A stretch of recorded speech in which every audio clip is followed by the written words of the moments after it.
নমস্কার বন্ধুরা, welcome to my channel Jai Bom Baba. আশা করি সকলে ভালো আছেন এবং সুস্থ আছেন। আজ বলবো দুষ্টা স্বামীকে বশীভূতকরণ কৌশল। চলুন তাহলে মন্ত্রটি শুনে নেওয়া যাক। সিন্দুর সিন্দুর চীনা সিন্দুর কামরূপ কামাখ্যায় তোমার বসতি।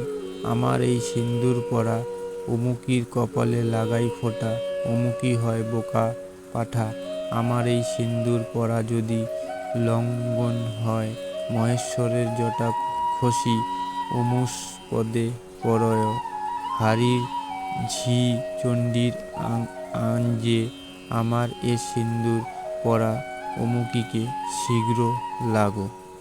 নিয়ম: প্রথমে শনিবার একটি কোলা ব্যাঙ ধরবে, তারপর কিছু সিন্দুরের ওপর উক্ত মন্ত্র 7 বার পড়ে ফু দিয়ে ব্যাঙের মাথায় দিবে। তারপর উহা নিজ স্মৃতিতে পড়ে স্বামীকে দর্শন দিলে স্বামী বশীভূত হবে এবং স্ত্রীর আজ্ঞা পালনে আর অবহেলা করবে না। তবে এই ধরনের কাজ করতে প্রথমে গুরুর অনুমতি প্রয়োজন। অনুমতি নিতে যোগাযোগ করুন বোম বাবার সঙ্গে স্ক্রিনে দেওয়া নম্বরে হোয়াটসঅ্যাপের মাধ্যমে। তো বন্ধুরা, আজ তাহলে এতটুকুই। দেখা হবে আবার নতুন কোনো ভিডিও নিয়ে। আজকের ভিডিওটি ভালো লাগলে অবশ্যই লাইক এবং শেয়ার করবেন এবং সাবস্ক্রাইব করে আমাদের পাশে থাকবেন। ধন্যবাদ।